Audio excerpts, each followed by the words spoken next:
Ibrahim Traoré was examining the wreckage of the burned military aircraft. The American markings had been attempted to be erased, but were still visible beneath the fuselage. "Mr. President, you need to see this," said Defense Minister Zongo, extending a metal box in his hand. "It's not the plane's black box, it's something else." When Traoré opened the box, the list of names on the screen shocked him. The list contained the leaders of 12 African countries. Next to his own name was a red mark and a date, July 16th, 2025, exactly 10 days from now. The northern region of Burkina Faso was mostly barren savanna. It was not a place where aircraft typically crashed. Commercial routes avoided the area, and military flights were rare since Traoré's government had expelled foreign bases 2 years earlier. When local villagers reported a downed aircraft in the early hours of July 6, 2025, Defense Minister Zongo immediately dispatched a military reconnaissance team. Their initial report was cryptic enough to warrant Traoré's personal attention. An unmarked military-type aircraft with no survivors, evidence of attempted destruction before impact, and unusual cargo. By the time Traoré's helicopter landed near the crash site, the area had been secured with a 3-kilometer perimeter. "How long has the site been secured?" Traoré asked Zongo, who had arrived hours earlier. "Since 0500 hours, Mr. President. No one has approached except our personnel." They walked toward the wreckage, the smell of burned fuel hanging in the hot air. The aircraft was relatively small, a modified cargo plane designed for stealth operations. Its charred remains suggested an attempt to destroy it before or after crashing. "Any identification?" Traoré asked, studying the fuselage where someone had tried to sand away markings. "Nothing official, but the technology signatures are American. Special operations modification patterns." "Survivors?" "None, sir." 4 bodies, all with military-grade physical conditioning but no identifying documents or tags. Professional operatives. As they circled the wreckage, Traoré noticed Zongo's unusual tension. The defense minister was a veteran of multiple conflicts, not easily disturbed by crash sites or casualties. "What aren't you telling me, Minister?" Zongo hesitated, then gestured to a junior officer who approached carrying a metal case approximately the size of a laptop computer. It was matte black with no markings, seemingly undamaged despite the crash. "It's not the plane's black box, it's something else," Zongo said, taking the case from the officer. "It was in a special compartment with triple redundant shock absorption and fireproofing. Whatever this is, it was designed to survive anything." Traoré took the case, feeling its unexpected weight. Along one edge was a sophisticated biometric scanner, currently inactive. No manufacturer logo, no serial number, no identifying marks of any kind. "Have you opened it?" "No, sir. The biometric security is beyond our current capabilities." As his helicopter lifted off 30 minutes later, Traoré gazed down at the crash site. Something about the timing felt deliberate. In just 10 days, he was scheduled to host a historic summit of West African leaders, a meeting aimed at establishing a new economic alliance independent of Western control. Was this crash a coincidence, or was it connected to the summit that Western powers had been actively trying to undermine? Back in Ouagadougou, in a secure room beneath the presidential palace, Traoré watched as Dr. Aminata Diallo, head of Burkina Faso's newly established cybersecurity division, examined the mysterious box. "It's beyond anything I've seen, Mr. President," she said. "Titanium ceramic composite shell, quantum encryption protocols, biometric authentication that includes DNA verification. This isn't just secure. It's designed to destroy its contents if improperly accessed." "Can you bypass it?" Traoré asked. "Not directly, but there's a hairline fracture in the casing that's disrupted the security circuit. If we can exploit that without triggering the failsafe." "How long?" "Several hours, maybe longer." As Dr. Diallo's team continued their work, Traoré convened an emergency meeting with his most trusted advisors, Defense Minister Zongo, Foreign Minister Kabore, and Intelligence Director Konate. The aircraft was American, almost certainly CIA Special Activities Division, Konate reported. "We've intercepted increased encrypted communications between Langley and their regional stations since the crash." "Have they made any official inquiries?" Traoré asked. Foreign Minister Kabore shook his head. "No, which itself is telling. Their silence confirms this was a covert operation they don't want to acknowledge." "The timing concerns me," said Traoré. 10 days before the West African Economic Independence Summit. The summit represented years of careful diplomacy. 12 West African nations were prepared to announce a new economic framework that would significantly reduce Western influence, shifting commodity pricing power, establishing a gold-backed regional currency, and creating more favorable terms for partnerships with non-Western countries. "We should postpone the summit," suggested Traoré. "That may be exactly what they want," countered Konaté. "Creating disruption, sowing uncertainty." Before Traoré could respond, his secure phone vibrated. It was Dr. Diallo. "Mr. President, we've done it. The box is open." 20 minutes later, Traoré stood in the secure lab, staring at the contents of the mysterious case. Inside was a sophisticated tablet-like device displaying information from a database labeled Operation Black Autumn. The screen showed a list of names, the leaders of all 12 nations participating in the upcoming summit. Next to each name were dates, detailed security assessments, psychological profiles, and specific intervention protocols. Next to Traoré's name was a red mark and a date, July 16, 2025, the day of the summit. "This is," Traoré began, unable to find adequate words. "An assassination and coup coordination plan," completed Intelligence Director Konaté, her voice tight with controlled anger, targeting every independent-minded leader in West Africa simultaneously. Operation Black Autumn was a comprehensive plan to reset West African leadership in a single coordinated action. Military assets were already positioned, local collaborators had been recruited, media narratives were prepared to explain the sudden popular uprisings that would remove these leaders. The level of detail was staggering. The plan included Traoré's daily routines, the names of his security personnel, architectural layouts of the buildings where he worked and lived, even his medical information. "How did they get this intelligence?" he asked. Dr. Diallo looked up grimly. "Sir, this appears to be a joint operation, not just American. The British, French, Canadians, it's a coordinated Western intelligence initiative." This wasn't just another example of Western interference in African politics. It was a comprehensive plan to simultaneously decapitate a dozen governments that were challenging the post-colonial economic order. "The summit," Traoré said quietly. "It frightened them more than we realized." "Mr. President, we need to alert the other leaders immediately," said Defense Minister Zongo. "And we need to prepare for possible accelerated action. Now that they've lost this intelligence package, they may move their timetable forward." Traoré nodded. "Secure this facility. No communications in or out except through encrypted channels that we personally approve. Dr. Diallo, I want every bit of data extracted and backed up securely." He turned to his advisors. "We have 10 days, maybe less, to turn this attack into a historic opportunity for African sovereignty." The reaction from Western capitals was swift, though notably indirect. Within 24 hours, the U.S. ambassador requested an urgent meeting to discuss regional security concerns.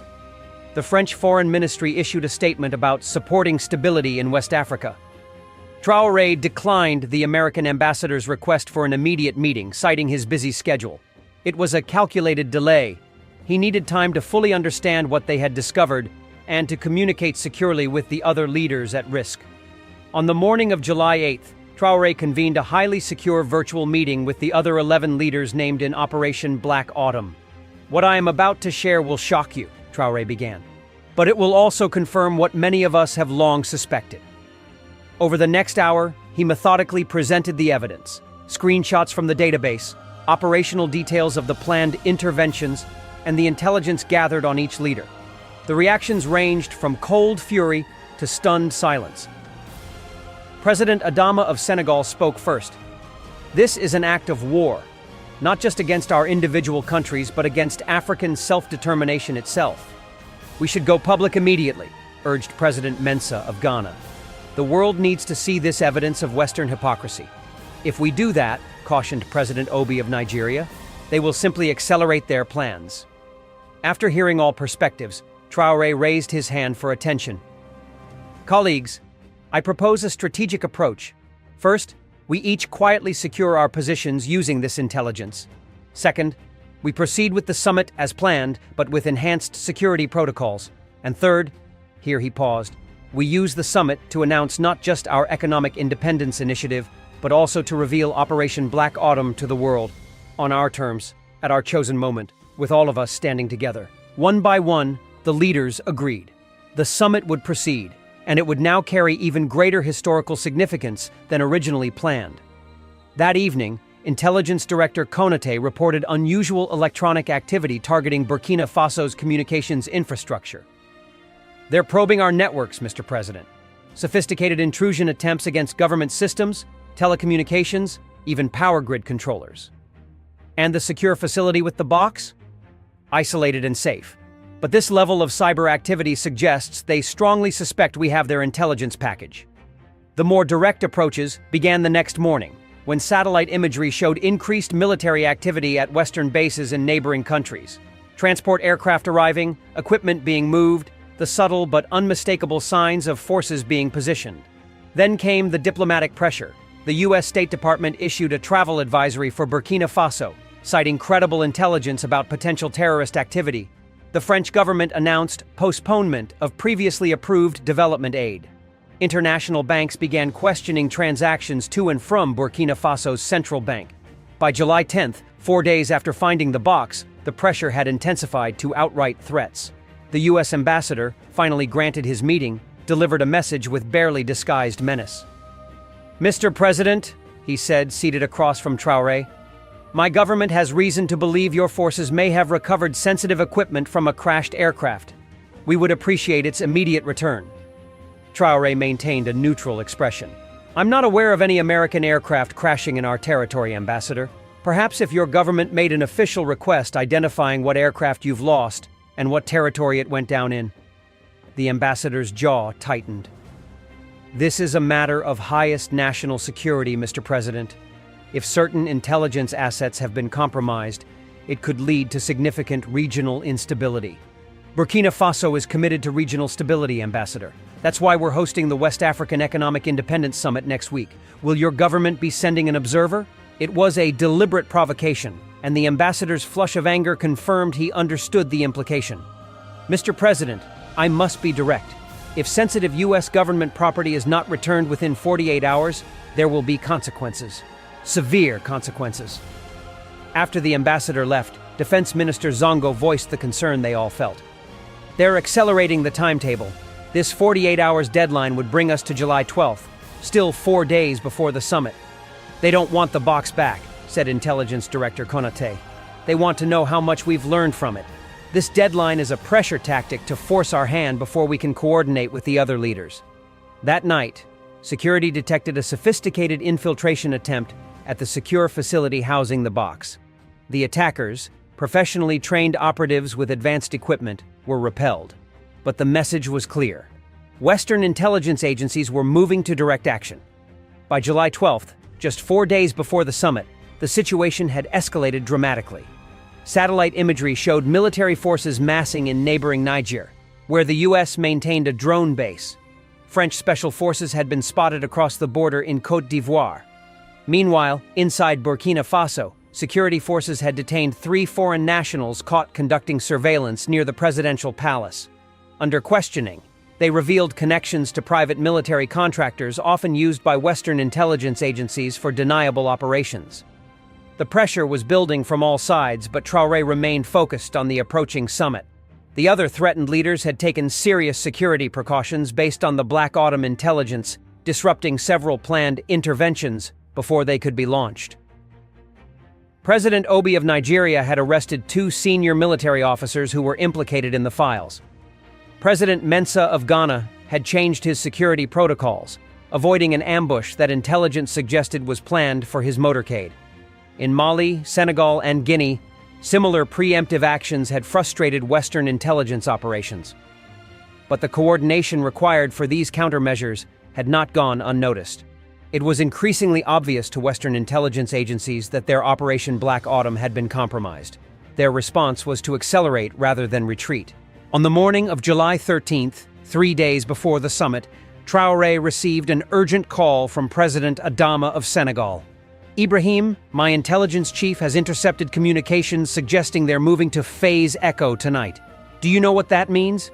Traoré felt a chill. According to the Black Autumn files, Phase Echo was the designation for direct military action if more subtle approaches failed.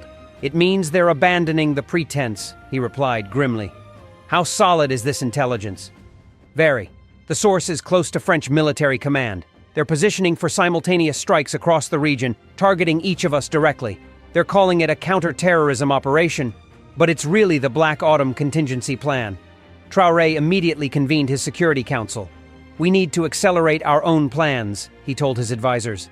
"If they're moving to direct military action, we don't have until the 16th anymore." "Our strength isn't in conventional military response," Traore said. "It's in changing the narrative. The moment this becomes a public confrontation rather than a covert operation, everything changes."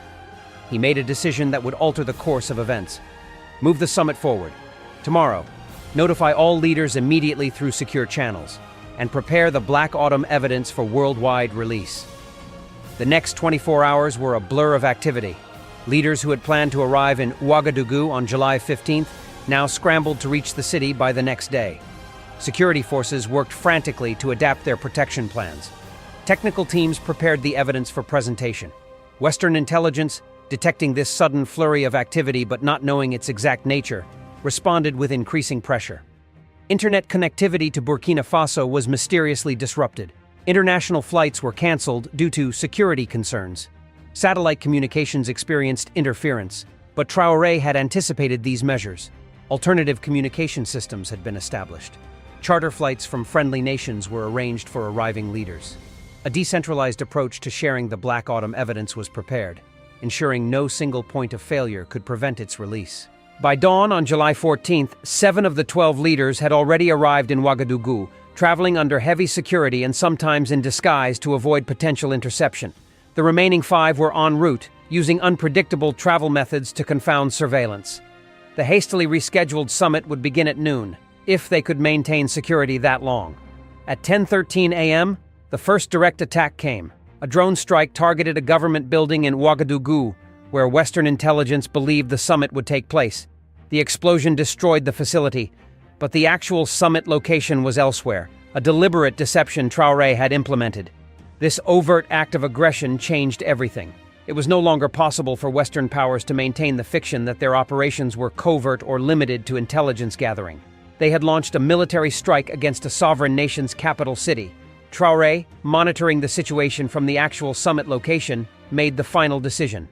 Release the Black Autumn files, all channels, worldwide distribution, right now. At precisely noon on July 14th, as the 7 arrived leaders gathered in a secure underground facility on the outskirts of Ouagadougou, the world's media erupted with an unprecedented story. Thousands of journalists simultaneously received detailed documentation of Operation Black Autumn, the Western plan to violently reset West African leadership. The evidence was comprehensive and damning. Operational plans, surveillance reports, psychological profiles, lists of local collaborators, media manipulation strategies, and the timeline for coordinated interventions against democratically elected leaders. Most critically, the files revealed the true motivation behind Operation Black Autumn: preventing the West African Economic Independence Summit from establishing a new framework that would reduce Western control over the region's resources and finances. The files were released alongside video statements from the 7 leaders already in Ouagadougou, each addressing their nations and the world from the secure summit location. "Today we have evidence of what African nations have long suspected," Traoré said in his statement. "Western powers speak of democracy, sovereignty, and human rights, while actively planning the violent overthrow of elected African governments whose only crime is seeking economic independence." President Adama of Senegal was even more direct. "This is the modern face of colonialism. When African nations assert control over their own resources and futures, Western powers respond with assassination and coup plots." The global reaction was immediate and overwhelming. Protesters gathered outside Western embassies across Africa. International human rights organizations demanded investigations. Non-Western powers like China, Russia, and India issued statements condemning the exposed operation. Even within Western nations, opposition parties and civil society groups expressed outrage at their government's duplicity. As the revelations dominated global headlines, the remaining 5 leaders managed to reach Ouagadougou despite intensifying efforts to intercept them. By evening, all 12 were present, creating a powerful symbolic image of unity and defiance when they appeared together in a live broadcast. Western governments, caught completely off guard by the accelerated timeline and public exposure, issued confused and contradictory responses. Initial denials gave way to claims of misinterpreted intelligence, and eventually to carefully worded statements about legitimate security concerns that convinced few observers. The drone strike against Ouagadougou, initially denied, became impossible to disavow when satellite imagery emerged showing the launch from a U.S. facility in Niger. This physical attack on a sovereign capital, combined with the exposed Black Autumn files, created a diplomatic catastrophe for Western governments. Within the secure summit facility, the 12 leaders worked through the night, finalizing the economic framework they had originally planned to announce 2 days later. But now, their agreement would come with additional elements addressing security cooperation and mutual defense against external interference. By morning, with Western military forces still positioning but now constrained by global exposure and diplomatic backlash, the summit participants made their final move. In a coordinated announcement, they revealed the West African Sovereignty Alliance, a comprehensive agreement covering economic cooperation, security collaboration, and diplomatic unity. The alliance's first action was to demand the immediate withdrawal of all unauthorized Western military personnel from the region with a deadline of 72 hours. The second was to announce the creation of a new regional currency backed by gold reserves, breaking the French-controlled CFA franc system that had maintained economic control over former French colonies for decades. The third action was perhaps the most consequential, a formal invitation to non-Western powers including China, Russia, India, and Brazil to establish new economic and security partnerships based on mutual respect and non-interference. Western capitals, reeling from the public relations disaster and facing internal political pressure, had few options. Military intervention, which might have been presented as counter-terrorism before the Black Autumn exposure, was now politically impossible. Economic sanctions would only accelerate the region's pivot away from Western financial systems. By the end of July 14th, just 8 days after the discovery of the mysterious black box, the geopolitical landscape of West Africa had been transformed. Operation Black Autumn, designed to maintain Western control through coordinated regime change, had instead catalyzed the very independence it sought to prevent. The 3 months following what became known as the Black Box Revolution saw dramatic changes across West Africa. The Western Sovereignty Alliance, initially comprising the 12 summit nations, expanded to include 3 more countries. The new regional currency, the Sankara, named after Burkina Faso's revolutionary leader Thomas Sankara, launched successfully, its gold backing providing immediate credibility in international markets. Western military forces, facing the unified demand for withdrawal and unprecedented global scrutiny, largely complied with the 72-hour deadline. Economic relations were more complex to disentangle, but the alliance moved methodically, establishing new trade relationships with non-Western partners, renegotiating resource extraction contracts, and creating regional financial institutions independent of Western control. For Ibrahim Traoré personally, the Black Box Revolution elevated his status from national leader to regional statesman. His decisive handling of the crisis, willingness to take calculated risks, and ability to unite diverse leaders around a common cause established him as the alliance's most prominent voice. 6 months after the revolution, Traoré invited the other 11 original leaders to a private commemoration in Ouagadougou. They gathered in the same secure facility where they had made history, now permanently established as the Alliance Coordination Center. The mysterious black box that had started everything sat in a glass case at the center of the room, a reminder of how chance, preparation, and courage had converged to change history. "We should never forget how close we came to disaster," Traoré told his colleagues as they studied the device. "If that aircraft hadn't crashed, if our teams hadn't secured the crash site quickly, if Dr. Diallo hadn't found a way to access the files without triggering the security measures, each of us might be dead or in exile now, and our countries returned to effective colonial status." President Obi of Nigeria placed a hand on Traoré's shoulder. "It wasn't just luck, Ibrahim. It was also readiness. Your government had the capability to recognize the opportunity and the courage to act decisively." As the commemoration concluded, they discussed the challenges ahead. Western powers hadn't abandoned their goals, only their methods. The struggle for true independence would continue for years, perhaps generations. But something fundamental had changed.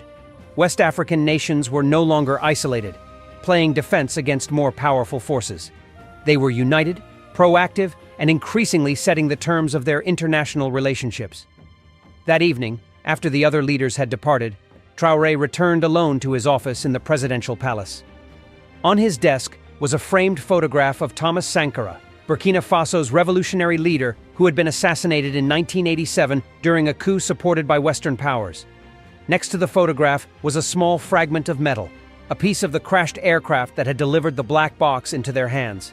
His secure phone rang, interrupting his reflection. It was Dr. Diallo, who had continued analyzing the Black Autumn files for additional intelligence. "Mr. President," she said, her voice tense with excitement, "we've found something else in the files, something bigger than the assassination plans." "What is it?" Traoré asked. "Financial algorithms, the complete code base for the systems that Western banks use to manipulate currency values, commodity prices, and credit ratings. With this, we could potentially neutralize their ability to use financial markets as weapons against African economies." Traoré felt the weight of this new discovery. The black box revolution had changed the political landscape. This new information could transform the economic battlefield as well. "Secure the data," he instructed, "and convene a meeting of the Alliance Financial Committee. This may be the next chapter in our independence struggle." As he ended the call, Traoré looked again at Sankara's photograph. "The work continues," he said quietly to the image of his predecessor. "But now, finally, we're writing our own story." The black box, discovered by chance in a crashed aircraft, had revealed not just Western plans for regime change, but also the depth of their fear about African independence. That fear confirmed what Traoré and other progressive African leaders had long believed. True sovereignty was possible.